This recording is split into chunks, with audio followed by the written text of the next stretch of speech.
Eu sou a professora Doris Bolzan, da Universidade Federal de Santa Maria, e hoje vou tratar de um assunto bastante interessante: os paradoxos da alfabetização, relações entre oralidade e escrita. A conversa de hoje está pautada numa discussão de como se constitui o processo de ler e escrever. Este processo, ele não se inicia na escola, ele começa muito antes da criança ingressar no espaço escolar. E para isso, é preciso que nós tenhamos claros quais são os elementos que estão envolvidos neste processo de aquisição. Nós temos nos debruçado há algum tempo a pesquisar e a estudar como a leitura e a escrita tem sido produzida na escola. E temos uma visão crítica sobre os modos de organização escolar em que a reprodução e a repetição da escrita se dá pelo uso do livro didático sem qualquer relação com o espaço e contexto da criança. Essa é uma crítica que ainda hoje se faz, mesmo com os avanços que se tem nos programas de alfabetização no país, mas que se sabe que nem todos têm acesso a esse material e disponibilidade de ter uma formação que lhes permita, né, conhecer outros materiais que não aquele livro didático que chega na escola. Então nós temos a clara noção de que a visão de pré-requisitos como valorização da possibilidade do sujeito aprender, né, por meio da compreensão dos seus conhecimentos prévios, né, e dos antecessores cognitivos, é uma ideia que precisa ser problematizada por nós, professores, de modo que nós sejamos capazes de reconhecer as potencialidades, né, desse sujeito, as condições para aprender. Portanto, isso significa entender esse sujeito como um sujeito inserido em práticas sociais. Práticas sociais que são representadas pela compreensão do universo de ler e escrever, através do reconhecimento dos usos e funções da língua e as suas condições de uso. Portanto, a questão que se interpõe nesta conversa é justamente quais as relações de interdependência entre oral e escrita. Desta questão, outras tantas se desdobram. Entre elas, a escrita é uma forma de representação da fala. A escrita não é uma linguagem, é simplesmente uma maneira de registrar a linguagem oral em marcas visíveis. O que a escrita representa e como ela é representada?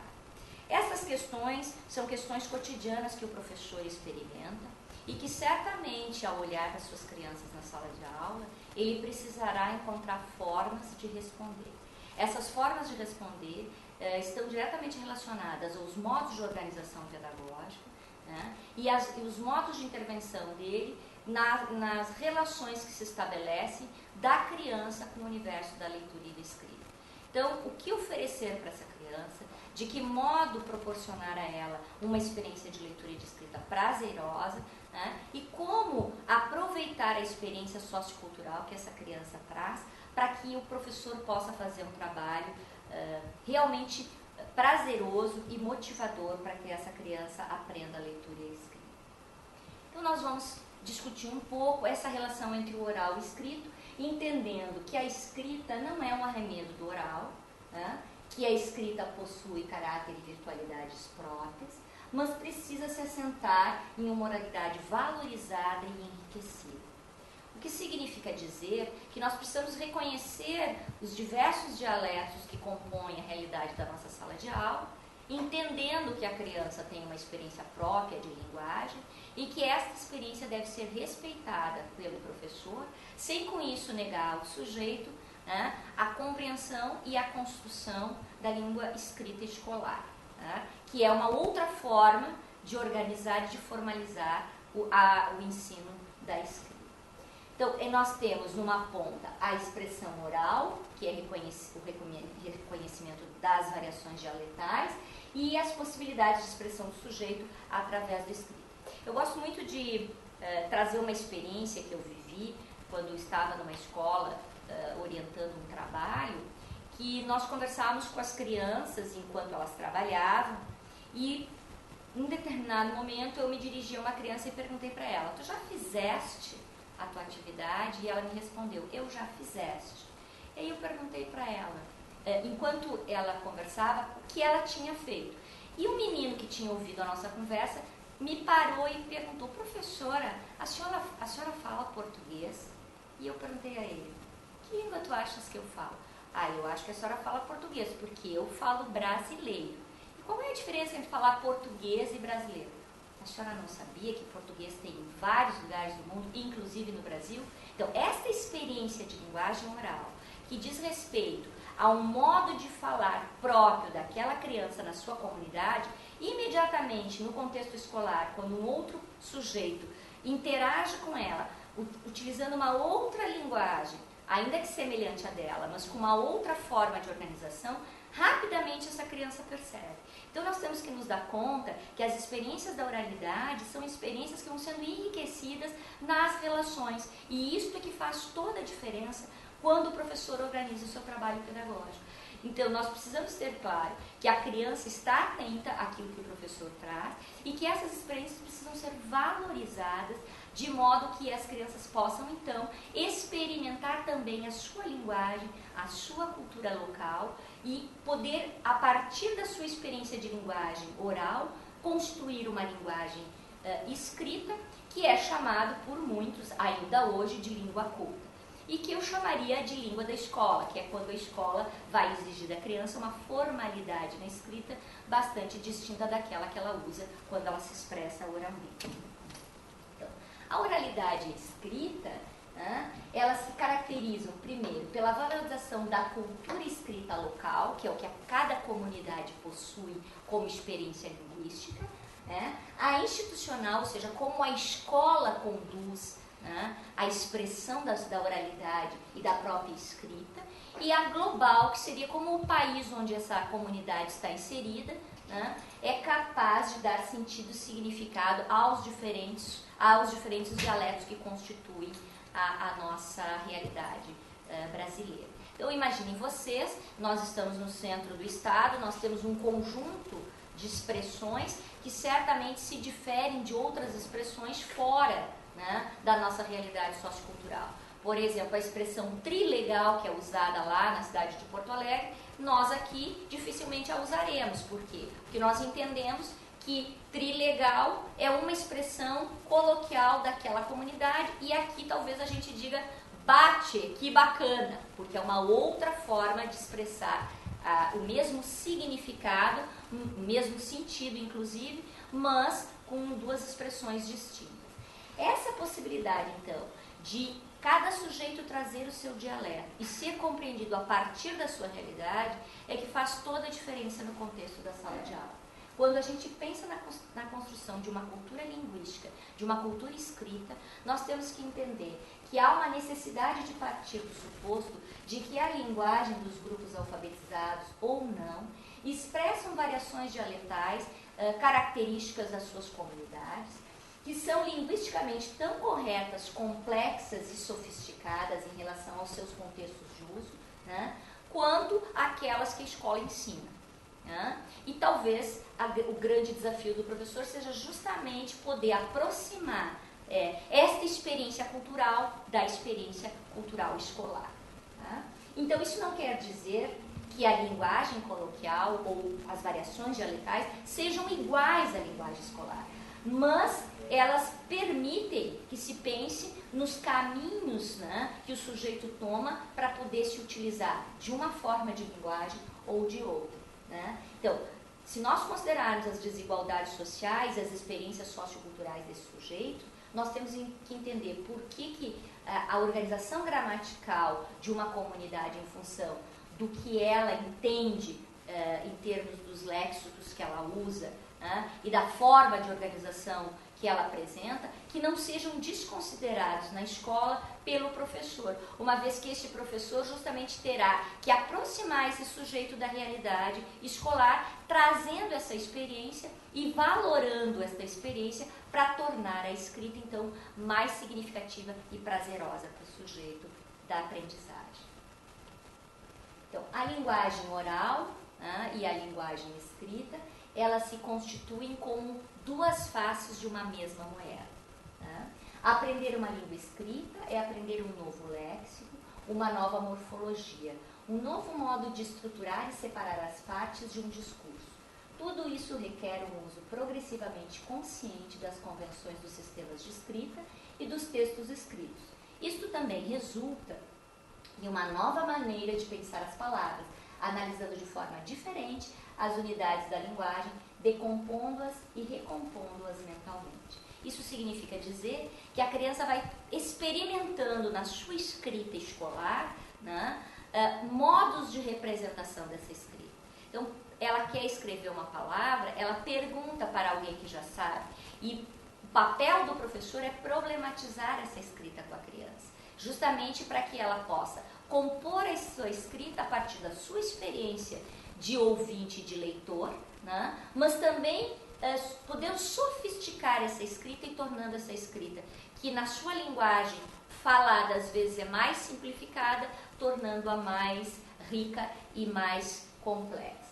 Então, a aquisição da língua escrita ela é baseada em conceitualizações e regras, não sendo suficiente viver em uma sociedade alfabetizada para ser. O que equivale a dizer que o fato de nós estarmos dentro da cultura escrita, né, não faz de nós leitores imediatamente. É preciso que nós tenhamos experiências de leitura e escrita.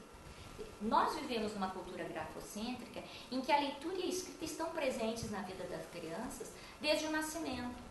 O primeiro símbolo de representação de escrita que essa criança possui no seu nascimento, né, quando eles fazem lá a digital do pezinho ou da mãozinha na ficha hospitalar, né, ela vai ganhar uma certidão de nascimento, mas antes ela já recebe uma pulseira com o seu nome.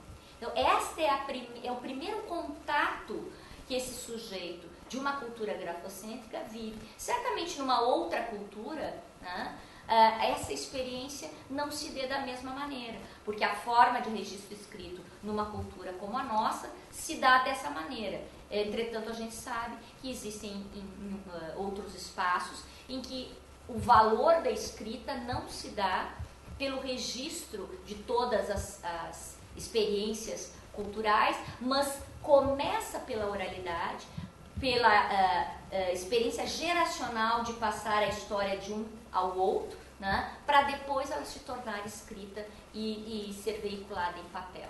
Então é bem importante que o professor perceba esses elementos para poder entender que a linguagem oral é um processo natural para quem se cria em qualquer sociedade humana, né, e sejam ouvintes.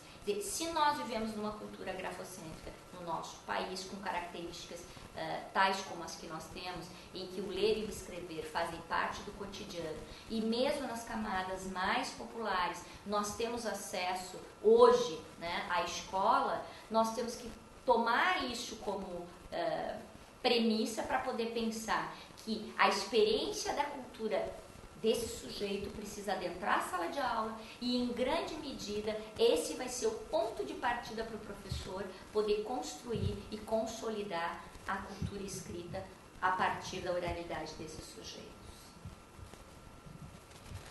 O que significa oralidade escrita na perspectiva de uma alfabetização oral? Significa reconhecer que os analfabetos adultos e crianças possuem habilidades comunicativas e linguísticas anteriores à sua escolarização.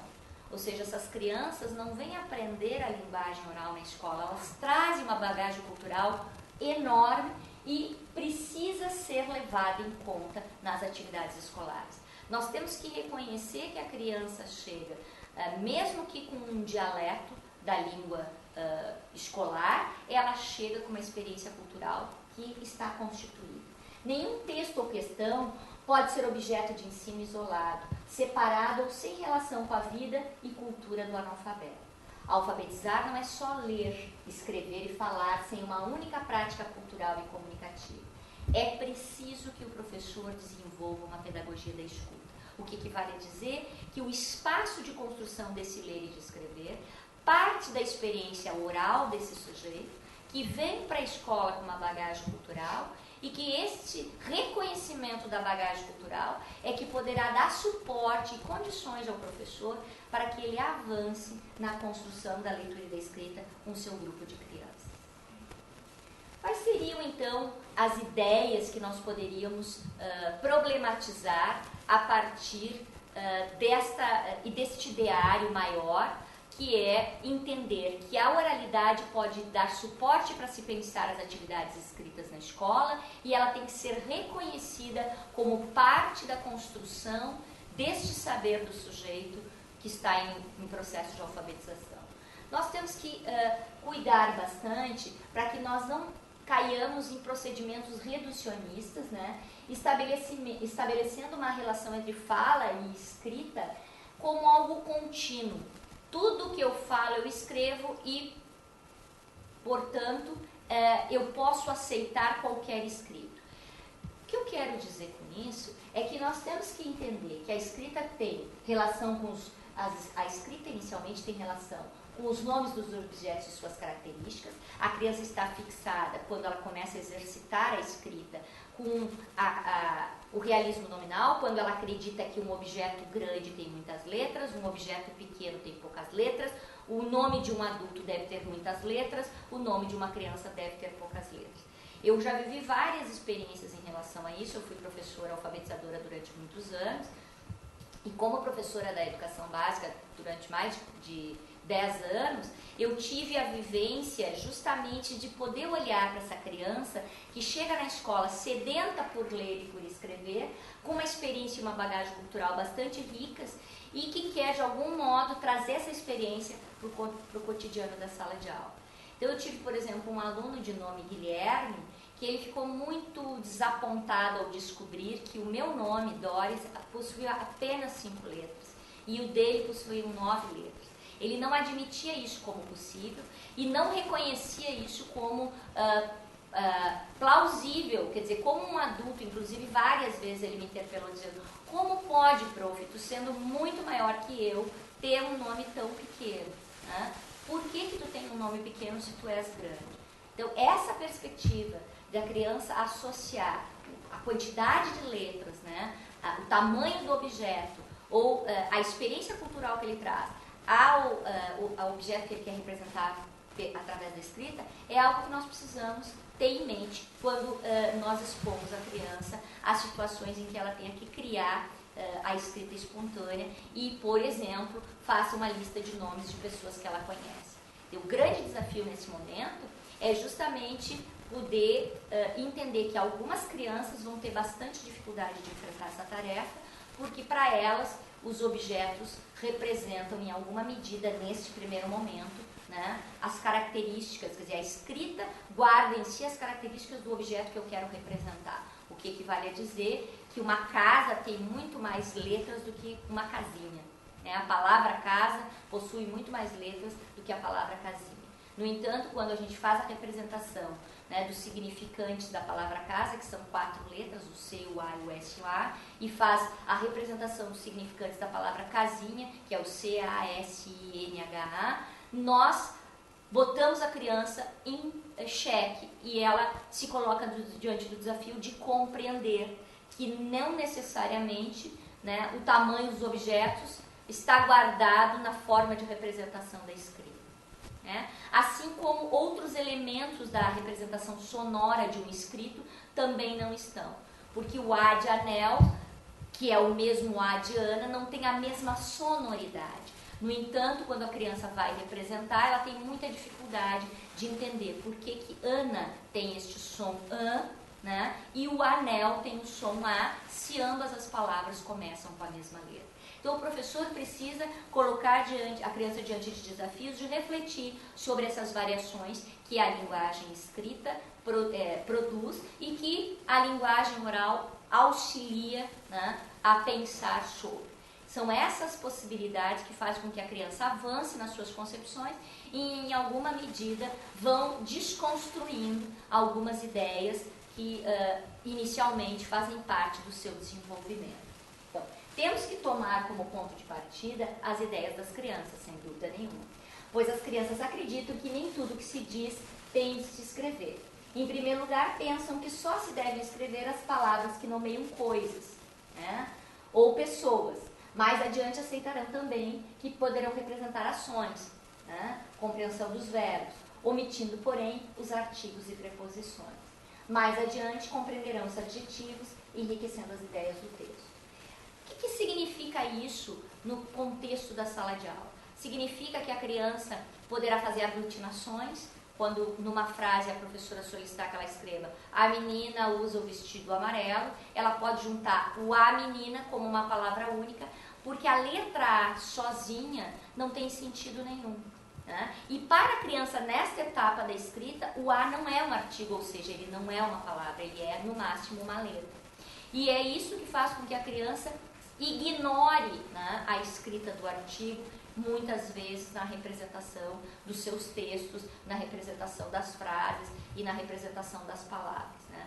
Por outro lado, é muito comum que nessa fase, se o professor pedir à criança que recorte palavras que iniciem com a letra A, ela pegue qualquer palavra e, ao localizar a letra A, imediatamente ela corte, sem se preocupar exatamente com as representações das letras subsequentes naquele recorte que ela fez.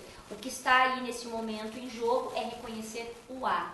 Então vocês vejam como é complexo para a criança entender o que significa a palavra, qual é o significado e a posição que cada palavra ocupa na frase, né? E quais são as relações disso do ponto de vista da compreensão da estrutura gramatical. Quer dizer, uma criança entender que um adjetivo é uma qualidade é algo que vai vir muitíssimo depois de que ela já tenha consolidado o processo de ler e escrever. Então, quando nós estamos tratando da oralidade da escrita, nós estamos tratando das construções iniciais, daquelas que dizem respeito à compreensão de como eu sou capaz de produzir sentido para o que eu digo quando eu escrevo. Né?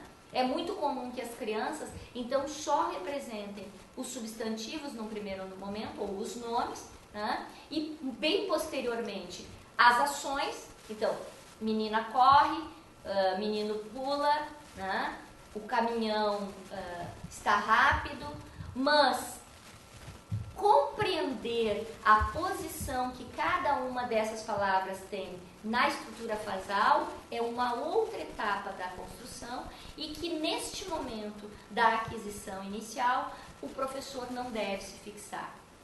Se o professor compreender que a criança primeiro aprende os nomes, depois as ações, depois os complementos e só muitíssimo depois os artigos e as preposições, ele vai justamente investir no enriquecimento da escrita dessa criança, de modo que essa criança possa experimentar a escrita sem se preocupar com a estrutura frasal. Agora, se o professor se preocupar demasiadamente com a estrutura frasal, ele vai perder a riqueza e a espontaneidade dessa escrita, que seria o primordial, o mais importante e o mais necessário nesse primeiro momento. Então, as práticas de alfabetização, elas ainda têm sido questionadas, né? E ainda uma pergunta se faz necessária. Falar bem garante a escrita adequada ou a escrita mais correta? Bom, os discursos escritos e orais ensinados na escola são produtos de uma escolha sistemática e a valorização de determinadas práticas e exclusão de outras. O que vale dizer é que o professor, quando ele se fixa justamente na ordenação do escrito em detrimento da criatividade sobre a escrita, ela acaba tendo um discurso ou uma escrita muito menos, mais pragmática e muito menos criativa. E isso, sem dúvida, põe em risco a qualidade, né, da expressão dessa criança. Então, essa ideia de que os alunos que falam bem vão ter mais condições de escrever e vão escrever com maior rapidez, vai depender da forma como o professor dirige e conduz o processo pedagógico. Né? Quer dizer, nesse momento nós retomamos a ideia de que é preciso, na prática escolar, retomar os diferentes modos de expressão oral, valorando as variedades dialetais, né? E respeitando essas diferenças, certo?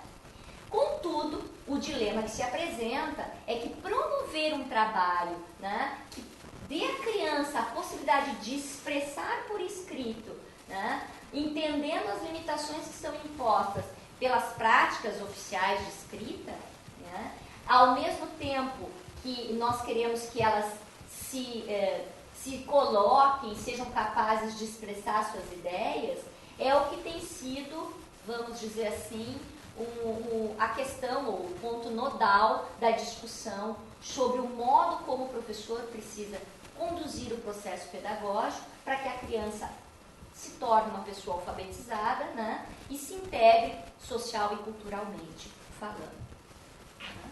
Então, a escrita não é uma transcrição visual ortográfica da língua falada, inclusive a ortografia é uma aquisição posterior, em que nós podemos pensar que enquanto a criança está sistematizando a representação de um sistema, que no caso é o alfabético, ela vai se preocupar muito mais no como representar do que propriamente quais letras, né?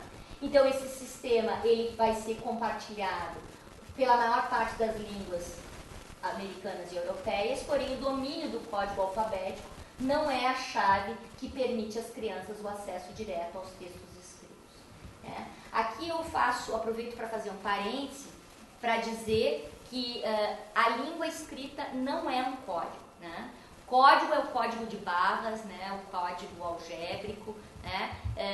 E nós não temos justamente a língua escrita portuguesa como um código, porque nenhum código possui ortografia. E é por esta razão que nós não podemos dizer que a língua é um código, tá?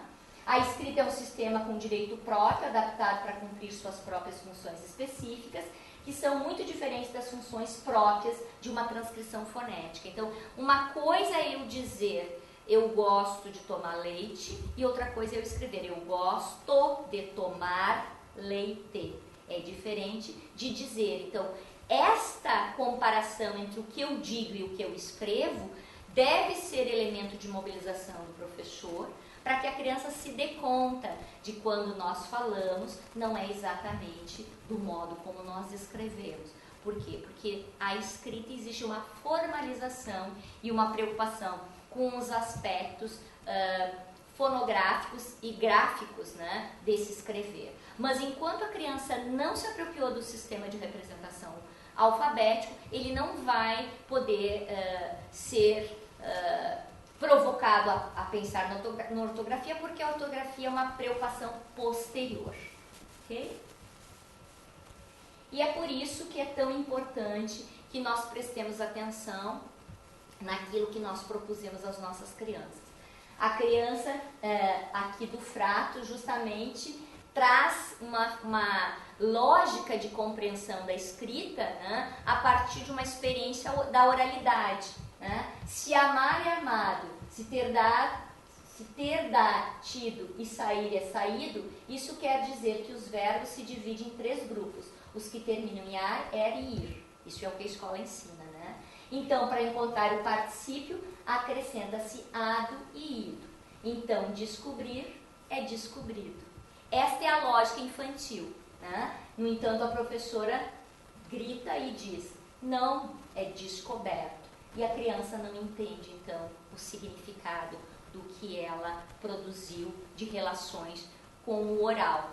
Eu sempre conto a experiência do meu filho mais velho, quando ele era pequeno. Ele dizia, né, eu comia, eu fazia, eu dormia.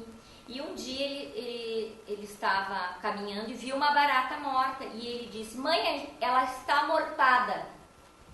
Por que mortada? Né? Essa relação mortada, sentada, deitada, né? É essa relação que se estabeleceu, foi essa lógica que foi impressa, e uma criança de 3, 4 anos vai passar por esse tipo de experiência, como essa criança do Frato, para poder entender que a estrutura, né, que a gramática impõe não é diretamente relacionada com a experiência, né, da oralidade que esse sujeito vai construindo.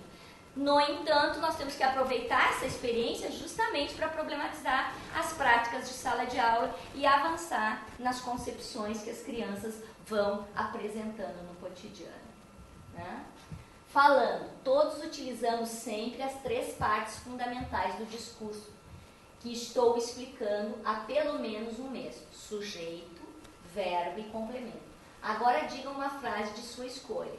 Aí um menininho diz, Luiz compra um sorvete. O outro diz, eu leio um livro. Aí vocês vejam que o raciocínio dessa criança, enquanto os outros falam, vai se apagando, né? Porque ele está tentando estabelecer relações e entender o que é sujeito, verbo e complemento, que estrutura ordenada do pensamento linguístico é essa, né? Porque uma coisa é eu escrever uma frase com o sujeito, né, o verbo e o complemento. Outra coisa é eu dizer uma frase com essa estrutura. Para a criança era quase absurdo, né? O pensamento dele fica cheio de risquinhos, inclusive, né? Paulo joga bola. Bom, essa discussão continua. O cachorro come um osso. Amanhã Felipe brincará comigo.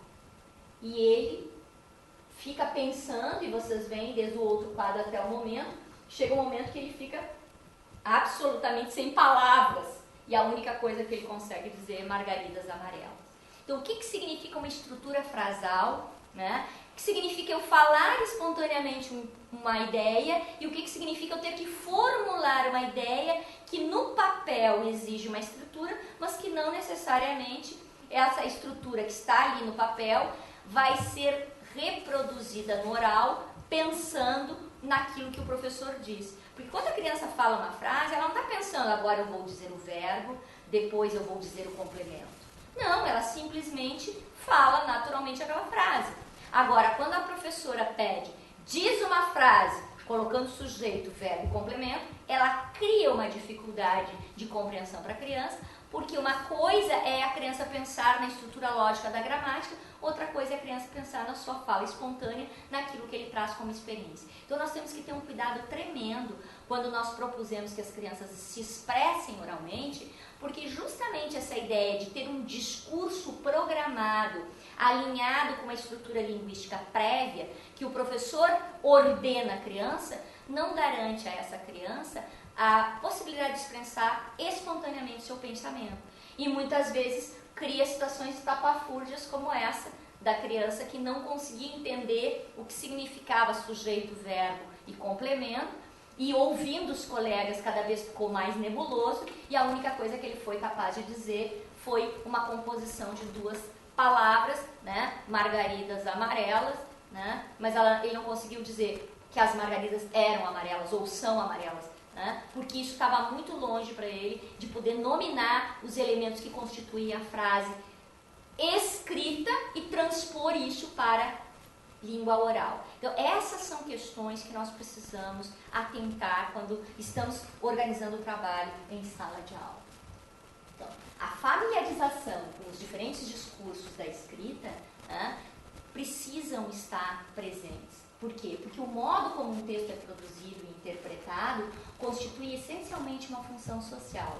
Suas características são determinadas no e pelo uso. Então, dizer uma frase aleatoriamente, ou o professor solicitar um discurso, indicando à criança que ela deve compor o seu discurso, dizendo um sujeito, um verbo e um complemento, não ajuda em nada essa criança a expressar o seu pensamento.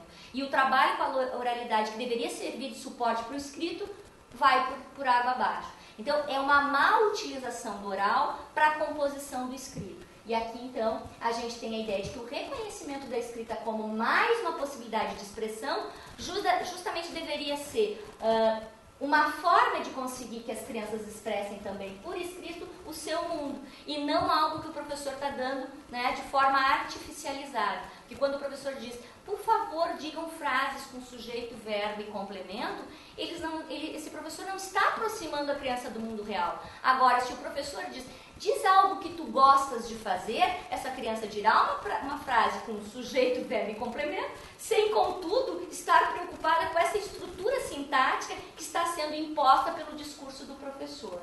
Então, nós temos que olhar quais são as necessidades e interesses da criança, né, e quais são também os conceitos que podem ser utilizados pela criança, né, e que são familiares a ela nesse contexto. Assim, a gente é capaz, então, de promover a participação social na vida da criança, valorizando as suas vivências culturais e os conhecimentos prévios que elas têm. E aí, né, a gente vai ver o quão importante é dar espaço para a criação e para a expressão livre.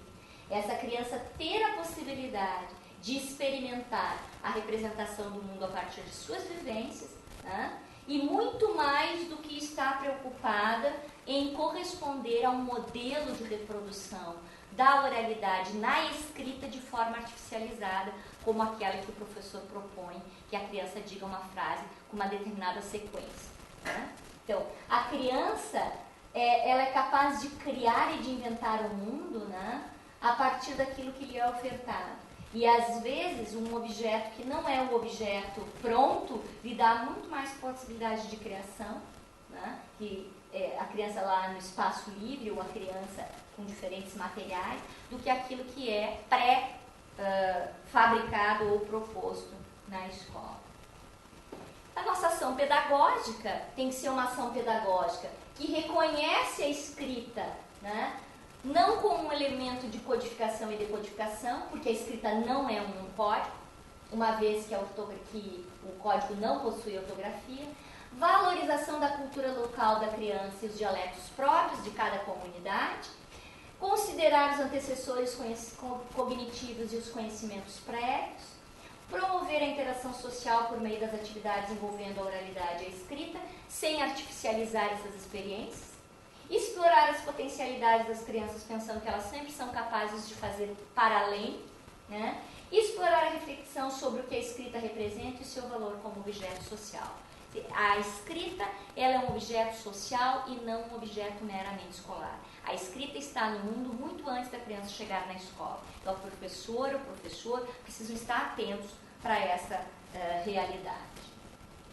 Então, nesse sentido, olhando esta relação, a cultura escrita não pode prescindir dos sentidos e significados expressos por cada sujeito, né? Da experiência oral que esse sujeito traz, dos conhecimentos que o constitui como indivíduo naquela cultura, né? E esse comportamento não vai se limitar apenas ao uso da escrita, mas toda forma de expressão que redundará, né, na forma de construção da cultura escrita. O desafio do professor, portanto, é oferecer condições para que essa criança participe criticamente da sociedade da cultura escrita, compreendendo o sistema de representação de sua língua. Esse é talvez o maior dos desafios do ciclo da alfabetização. E aí nós vamos dizer que experiências de ouvir e contar histórias, né, explorando diferentes portadores de texto como possibilidade de proporcionar a compreensão sobre os usos e funções da língua, né, é um dos passos, é uma das possibilidades, é uma das experiências. Quando se fala em oralidade escrita, nós estamos falando em todas as experiências que nós podemos vivenciar. Ouvir histórias, contar histórias, né? Atentar ao que os outros estão nos dizendo, ouvir o que os outros dizem, ser capaz de reproduzir uma informação, levar um recado para alguém. Todas essas experiências vão sendo constituídas a partir das experiências culturais que cada um vive. Então, proporcionar experiências da cultura letrada e dispor de materiais de escrita para manuseio, né, é o que nos permite fazer com que esse sujeito avance para onde ele puder ir e para onde ele desejar ir. Então, quando o professor oferece uma massinha de modelar, essa criança já tem milhares de ideias na sua cabeça. E às vezes o professor, ao invés de permitir essa experimentação, né, ele induz esse sujeito a reproduzir um modelo, porque hoje é dia de fazer, quem de vocês já não fez na vida, um vasinho, né, ou uma cambuquinha, né, para dar para o pai ou para dar para a mãe numa data X, porque a massinha de modelar ou argila tinha aquela finalidade, ou seja, não era cada um livremente vai fazer o que desejar, né, para talvez até desmanchar depois de pronto. Por quê? Porque existe um modo de organização em que a escola ainda vai dispondo de materiais e experiências em que ela acredita que dizendo como fazer, a criança terá o melhor resultado. Então, contatar cotidianamente com leitores e escritores é, sem dúvida nenhuma, né, uma possibilidade de compreender os usos e funções da língua. Eu acho que essas duas pequenas histórias, elas revelam um pouco da prudência que se tem que ter com a criança quando a gente a coloca diante do desafio de pensar a sua própria língua, né? Então, essa é uma coisa muito importante do professor pensar, né? E eu separei essas duas imagens porque eu acho que elas mostram assim, o quanto a criança é capaz, né, de criar a partir das suas experiências e poder, de certo modo, também tomar uma posição como sujeito, como cidadão. A imaginação, então, precisa ser entendida como uma atividade essencial no desenvolvimento humano, né? E a criança tem que poder experimentar muitas coisas de modo a viver os papéis culturais e sociais que ela experimenta no seu cotidiano, né? Esse quadrinho do Calvin, eu considero ele muito rico, porque ele justamente, aí eles estão experimentando os papéis sociais, né? A amiga do Calvin convida ele para brincar de papai e mamãe, né? E ele diz que ele nem sabe como é que se brinca disso, né? E aí ela diz como é: primeiro você chega do trabalho, depois eu chego do trabalho. Aí a gente reclama dos nossos empregos e briga para ver quem vai usar o micro-ondas primeiro. Essa é a experiência cultural que essa criança tem, e certamente muitos dos nossos alunos também têm experiências semelhantes sobre o que significa brincar de papai e mamãe. Mas nós temos um estereótipo de brincar de papai e mamãe. Portanto, a gente tem que ter muito cuidado quando a gente quer que a criança experimente coisas novas. O brincar e o experimentar, a expressão livre é um papel que o professor deve se impor, né, no sentido de promover para os seus estudantes, né, essas experiências de construção, né, de poder experimentar lugares e papéis de forma bem variada. Aqui a menina é uma indiazinha, o menino é um caçador, né? E eles estão aí brincando livremente, né? Mas daqui a pouco alguém diz que não pode ficar brincando com esse tipo de brinquedo. Tem que fazer algo mais tranquilo, algo mais controlável pelo adulto, algo que não seja espontâneo. E isso também vai impregnando a bagagem dessa criança, de modo a tornar essa criança mais retraída e menos livre para expressar seu pensamento. Né? Considerar os conhecimentos prévios das crianças, né? Porque afinal de contas, a experiência de um indivíduo sobre o seu mundo, o seu próprio mundo, faz dele alguém potencialmente mais capaz de expressar esse mundo. Então, eu gosto muito dessa ideia, né, do Manoel falando com a Mafalda. Você fez o desenho da vaca que a professora pediu, Manoelito? Fiz. Ficou parecido? Aí a Mafalda olha, bom, na verdade, já sei. É como eu não tinha uma vaca à mão, não saiu bem uma vaca, mas saiu o retrato falado de uma vaca. Eu acho que isso mostra muito como a criança também interpreta o que o outro é capaz de dizer do seu próprio trabalho.